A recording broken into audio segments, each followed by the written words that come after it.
Alright, people. Review of the week time. Gonna put this out on a Sunday because I'm gonna try and get some stuff out for tomorrow as well. So, review of the week. What a week it was. Oh boy. There are news stories, excuse me, that I haven't even had a chance to really talk too much about that were decent sized news stories because there's been so much fallout from the card in Saudi Arabia. Knockout chaos, and boy was there ever a knockout on Friday night. Let's talk about this card. Let's go over some of the fights that were on the undercard before we talk about the main event and then other news to come. So, we look at the undercard and I saw from Jack McGann to versus Louis Green. That's the first fight I seen. I didn't see Roman Fury or the other fights that were on the undercard. That's the first one I seen. And boy, was that that wasn't the result I was expecting. I thought that looked like a good fight on paper. Jack McGann had been on those Saudi shows before. He fought in the undercard of Ngannou Fury. Louis Green I've seen a few times on Sky. I've seen his fight with Sam Gilly last year, which was a really good fight. Sam Gilly ended up winning. I think he dropped Louis Green in that fight. And Louis Green he came across as a decent, British kind of level fighter. A bit of power there. But a first round knockout like that on Jack McGann, I wasn't expecting that. So mad props to Louis Green for that. It was a big right hand. Jack McGann was all types of messed up from it. And yeah, there was no way he was ever going to get up from that right hand. So Louis Green gets the win. Mark Chamberlain and Gavin Gwynn. Mark Chamberlain, apparently Turki Al Sheikh requested he be on that card because he's very entertained by Mark Chamberlain. And I have to say, I've watched a couple of Chamberlain's fights. I like what I've been seeing from him. He looks pretty good. And Gavin Gwynn, I wonder what happened. His eyes swelled up really bad. Not the worst swelling I've ever seen, but it was bad. But it happened so soon in the first round. It was really quick.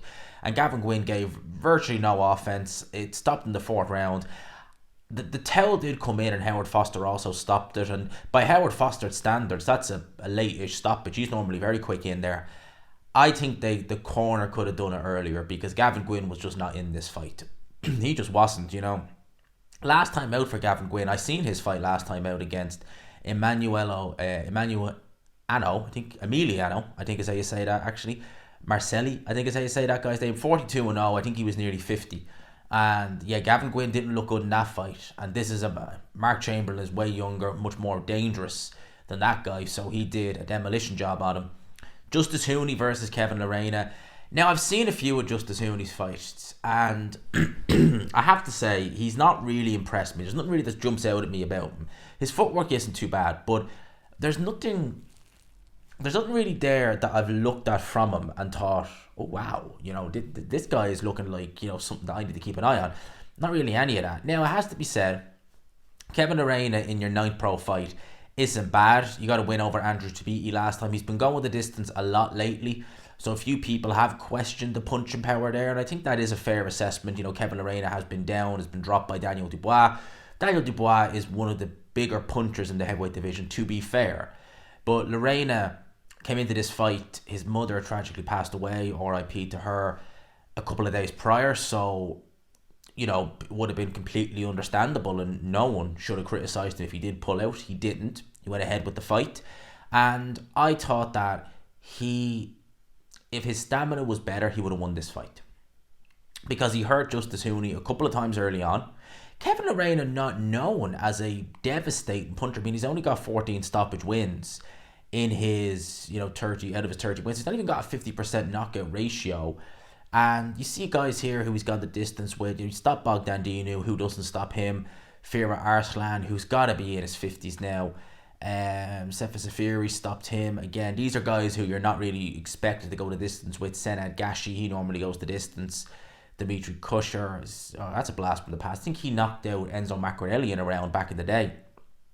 And I think at the time, Warren was trying to push for Macronelli to fight Tony Bellew.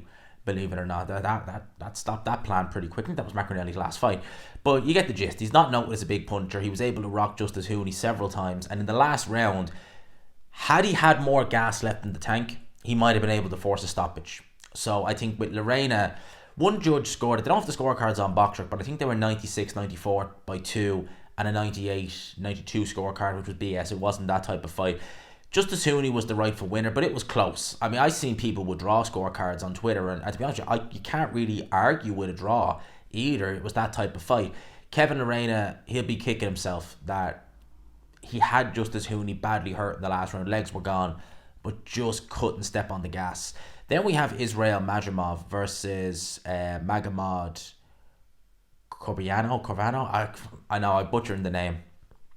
He's the guy who fought Liam Smith a couple of years ago, and he fought him in that. Well, yeah, if I'm in Russia in 2021, I remember that fight. Liam Smith won the fight.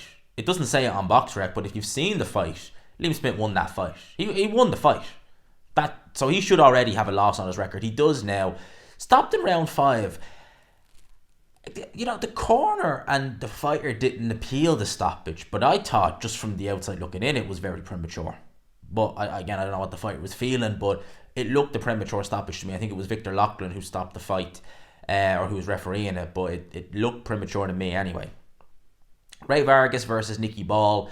Now, bit of controversy with this fight. A lot of people feel Nicky Ball should have got the win, and to be fair, he probably did do enough to nick the fight, but he fought, and I've always said I've been a big advocate for Nicky Ball on here, but he fought a very dirty fight in there against Ray Vargas, a very dirty fight. The first knockdown in round 8, I don't think the referee should have called that a knockdown because of the nature of the knockdown. I mean, he was pretty much being kind of held and pushed and then punched down. The knockdown in the round 11, that was legit, but a very dirty, rough fight from Nicky Ball. In some ways, you could say neither guy really deserved to win because Ray Vargas gave it away in the second half of the fight, and Nicky Ball really did have to foul his way through a lot of the rounds. So some would argue a draw is fair. Nicky Ball probably should have got the nod, but I don't know, like for me, if you're going to foul that much, the referee's not going to jump in, dock a point. Is that not a bit of a tainted victory? If you know I had to break the rules in order to, you know, even make this fight close. It's like Josh Warrington when he fought Bernardo Lopez back a couple of years ago. Bernardo Lopez early on was just having a field day with Josh Warrington. Josh Warrington failed his way back into the fight, and it was a majority decision loss. Should it have been that? Would it have been that if it wasn't for the amount of fouling Josh Warrington was doing? No, it wouldn't have been. So is it for me, again, that's a tainted win. You have to foul that much. We then move on to Zhilei Zhang versus Joseph Parker, which was the chief support. Zhilei Zhang, a career heavy, is 291. Joe Parker, 247. To be fair, he's 247, but he looks in very good shape. You know, there's a lot of muscle he's put on. Looks in decent enough nick, does Joe Parker.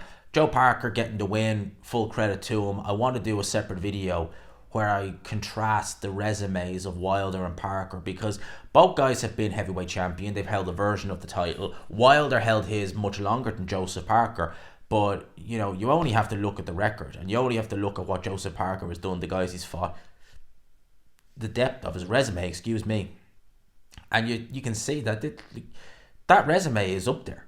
Like, Joseph Parker out of this era is a top 5 heavyweight. There's that he is. So full credit to him for the win. Zhilei Zhang dropped Joseph Parker twice in that fight.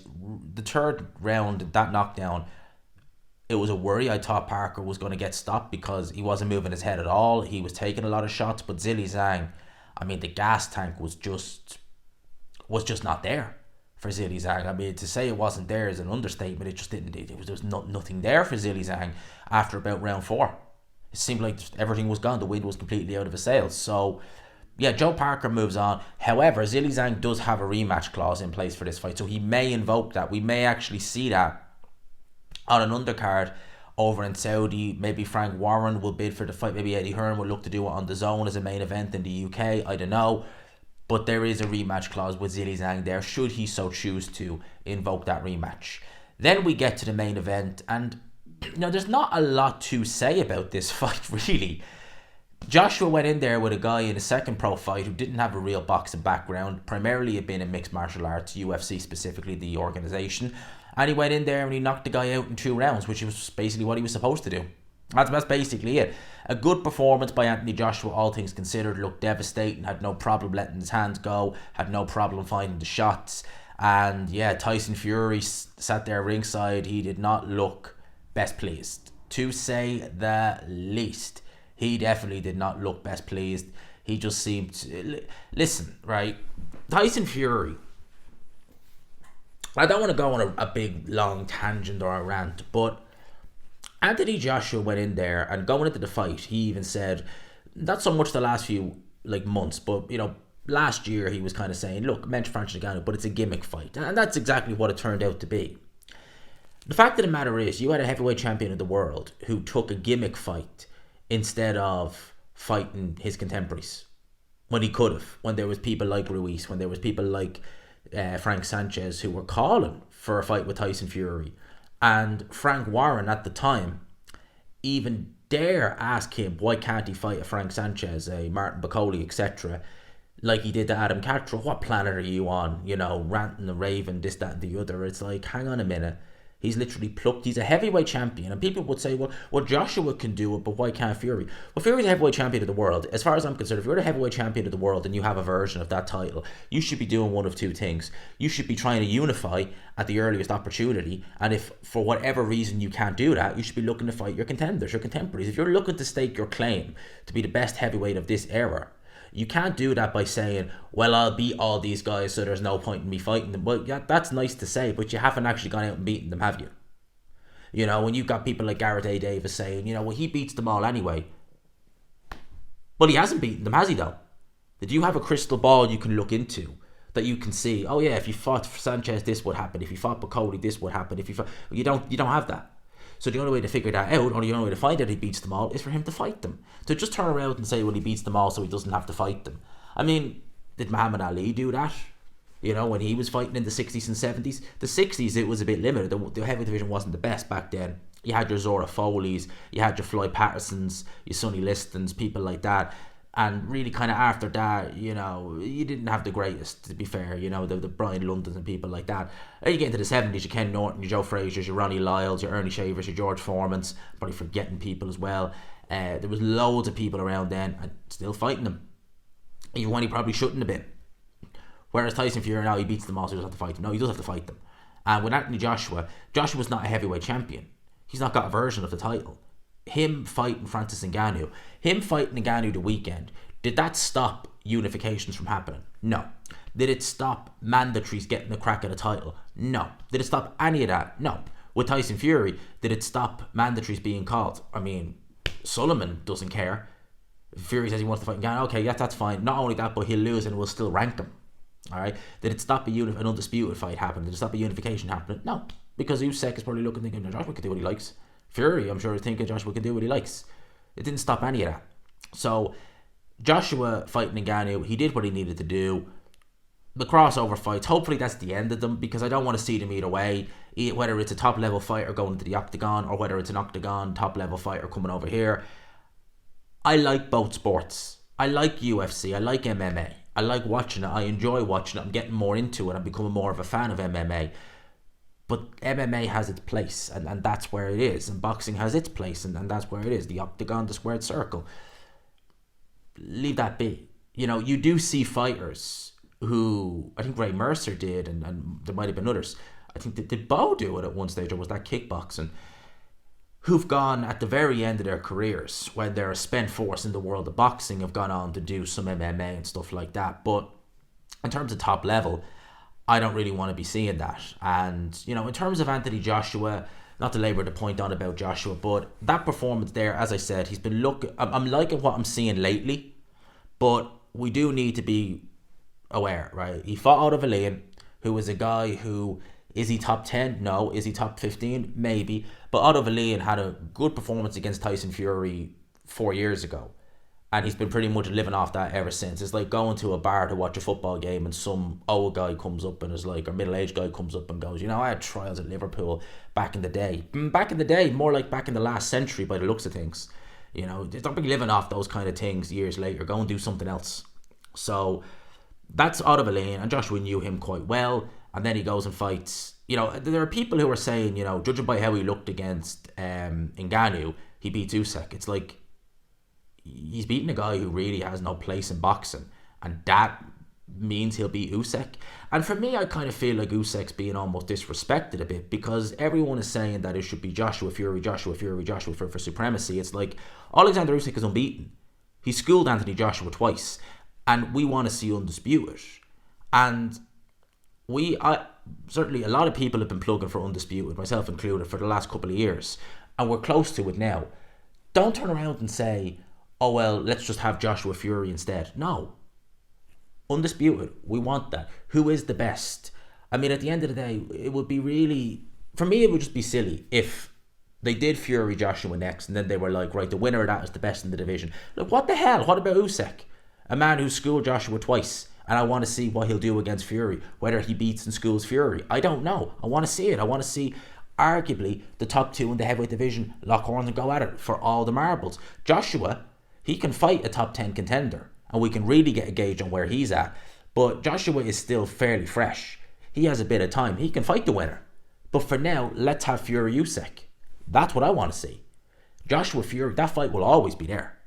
Always be there. Even if both guys take an L in their respective next fights, that'll always be there. In my opinion, anyway. Now, we look at, I think that was a long-winded one just on the day, I was going to call it day reckoning, on Knockout Chaos.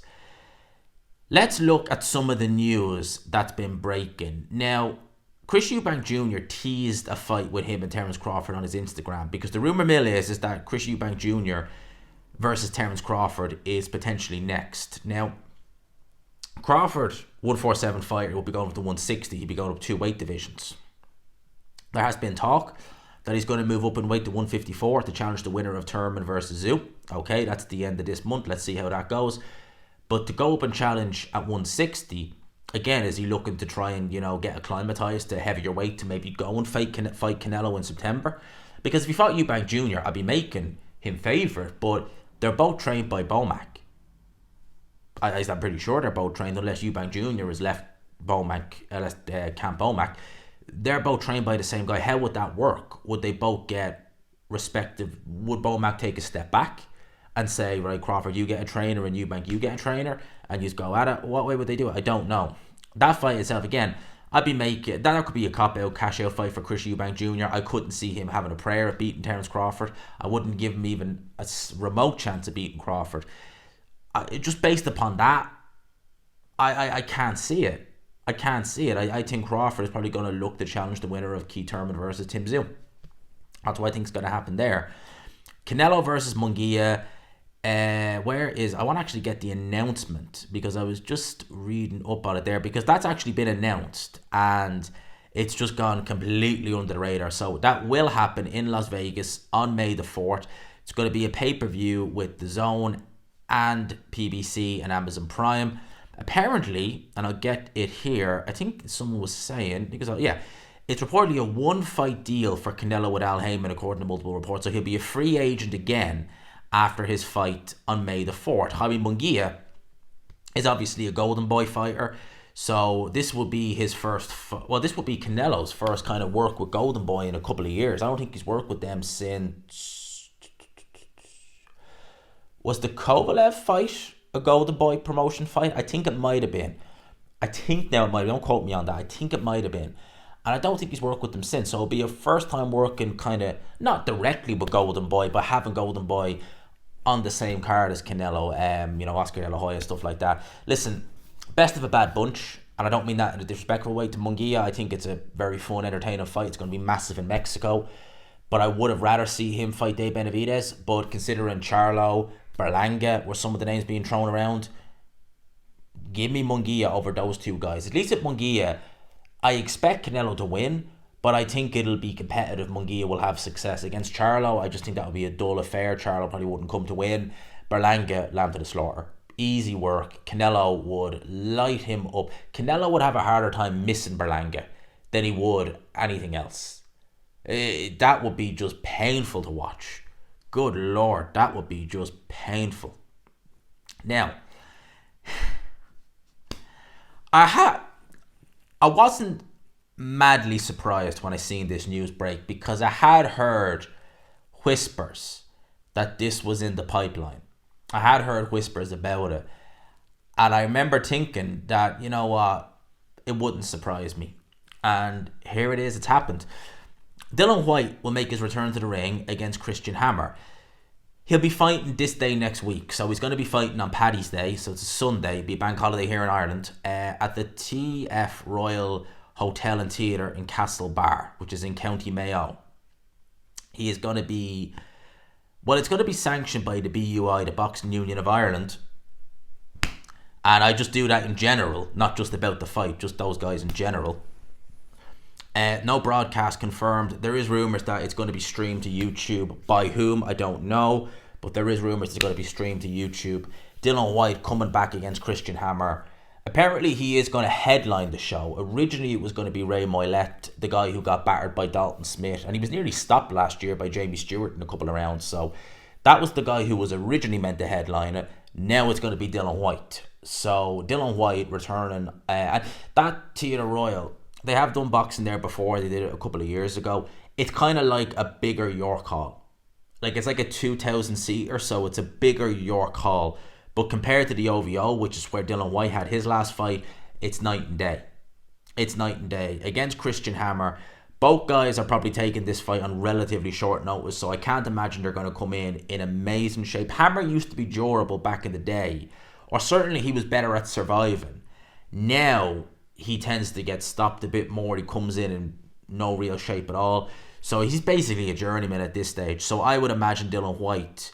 Need to see how he looks, to be fair, because Dylan White against Jermaine Franklin, he didn't look amazing, but you really just don't know. You really just don't know. So Dylan White back on in Mayo next weekend on Sunday, Paddy's Day. Listen, I'll watch the fight. I'll watch Dylan White fight. It's not on any network here. As I said, it'll probably be streamed to a YouTube channel. You know, I've seen Irish small hall shows, right, be put, seriously, promoters in Ireland have done this. They've put on small hall shows, especially during the lockdowns, where they had like a load of Irish fighters who were like 1-0, 2-0 fighting in Spain, charging people a tenner to watch it. Seriously, they have. That has happened. And you know, you laugh because you think if anyone wants to watch you know, a 1-0 guy with, you know, hardly any amateur background throw one shot every 30 seconds for 10 quid. I mean, good luck with that. But I would assume they're just going to stream it for free on YouTube. They would be well advised to do that. But Dylan White, yeah, returning in Castlebar next weekend. Let's see how that goes. I seen this tweet here, and the schedule for the next while is just... So for the month of April 20th, Haney Garcia. I'll talk about that now in a wee sec. The following week, Taylor Cattrall. The following week, Canelo versus Munguia. 2 days later, you have Inoue versus Neary. Then the Saturday, you have... Seriously, this is good stuff. Loma versus Cambosis. The following weekend, Fury Usyk. And then a fortnight later, you have Beterbiev Bivol. Whew. If we don't get to 20k by June, we're doing something amiss, because the amount of action, the amount of stuff we have coming in is immense. It really is. It's absolutely insane, the amount we have coming in over the next couple of months. I mean, boxing, and that's only the start of the year, boxing is in a brilliant place, I believe. I think it's in an absolutely phenomenally good place, and I'm really happy to see fights like this be announced. One fight I'm not so happy that was announced.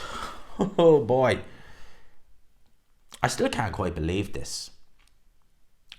This day a week ago, Jake Paul fought Ryan Borland, I think his name was. Who's he? And a guy who had 17 wins against I don't know who, because they must have been pretty terrible and looked terrible against Jake Paul. Jake Paul, I'm thinking, you're fighting professional boxers, which is okay, fair enough, but come on, it's got to get better than this. He's going to fight Mike Tyson at AT&T Stadium, Arlington, Texas, in front of 80,000 fans on Netflix. And we don't know yet, is it going to be a full fight or is it going to be an exhibition? And I wouldn't rule out it being a full fight because it's in Texas. God knows what they do. I have that... Yeah. I can't believe it. I mean, I've already done a video on it and I still just can't quite believe it. I still can't believe they're doing Jake Paul versus Mike Tyson. Mike Tyson, about 15 years ago, nearly 20 years ago, lost, about 18, 19 years ago, lost to Kevin McBride. Was stopped in 7 rounds, quit with a stool. That's nearly 20 years ago. And he's going in there now with Jake Paul. And they released a couple of snippets of him hitting the pads and stuff like that. And of course you have people, oh, Mike Tyson is coming back and this is going to be... Mike Tyson Mike Tyson, as I said, was beat by Kevin McBride nearly 20 years ago. No, I don't want to see this. Netflix tried to come into boxing, fair enough, but god damn. I mean, I don't even know. I just... I don't even know. I really... Yeah, that's what I gotta say on the idea that, well, it's gonna happen most likely, Tyson versus Paul. There's about a 30-year age difference between the two. Yeah. Don't like the fight. Really don't like the fight. But apparently it's happening. There you go. I think that's a lot of the news kind of done. So let's have a look-see on boxing scene before we finish up and have an old look-see to see. Nick Ball said coach said they would love a rematch with Ray Vargas. They may very well get a rematch. Tyson Fury, a boxer did what he should do to an MMA fighter. Well, you didn't do it. Anthony Joshua did it. You didn't. You made a very, very hard work of things. Subrian Matias, Devin Haney, all Devin Haney does is run all the time. He does stand his ground a little bit, but he is definitely one for the purists. He's not someone who's going to... Yeah, he's definitely one for the boxing purists. He definitely is that. What else do we have? Joshua and Hearn want overdue showdown with Fury. Win or lose against Alexander Usyk, that fight will always be there. But let's get the Alexander Usyk fight with Tyson Fury. That is what I want to see, and I think the majority of fans should also want to see that as well. We need to see undisputed. That is what I want. The Fury Joshua fight will always be there. It will always be there. It's a massive fight, regardless of whether Fury takes an L against Usyk or not. It'll always be there. Is there anything else really on? Steve Butler overpowers Steve Rose to win by first round KO. I haven't actually seen that fight. I must have a look at that. Butler versus Rose. Okay, I'll have a look at that. I didn't actually know. I had heard they were fighting, but I didn't realise it was this week actually. That's just gone. Yeah, I think that's pretty much it. So I'll leave it there. I hope this hasn't been too long. I might even premiere. I haven't premiered a review of the week in a while, so I might premiere this now in the next hour or so. But for now, I will leave it there.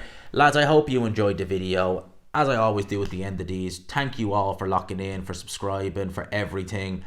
It's been a brilliant last couple of days. 16,764 subscribers at the time of recording. So we're just over 36 subs off getting to 16,800. So we're trying to get to 17k by the end of the month, and then hopefully we can get, we do between 400 to 700 subs a month on average. So 20k is coming, lads. 20k is coming. Let's get there hopefully as quick as we can. As I said, I will do as a special for the 20k a WTF Adrian Broner video. I'm even going to try and do it in documentary style, so that will come for 20k. And I'll probably also do a little giveaway at 20k, because why not? I've never done that. I will do something for 20k because it's 10k was lovely. It was amazing hitting that, but 20k is something insane altogether. And to do it in just over a year after hitting 10k, because I only hit it about February last year, so that's insane, the speed of which it's kind of come full circle. So it would be amazing to do it by summertime. I'm hoping we can. Let's go, fingers crossed. Thank you all for tuning in, for enjoying the videos, for liking, commenting, subscribing, everything. I appreciate that. I hope you all have a great week this week. I hope for someone gets some good news, as I always say. And if someone ever does, I'd like to be the reason you got it, because I said that. There you go. Put it in your mind. There you go. But yeah, honestly, I hope you all have a great week. I hope you enjoyed the video. Thank you again for dropping by. Smash the like button on the way in or on the way out. All that good stuff. Lads, I'll leave it there. Peace.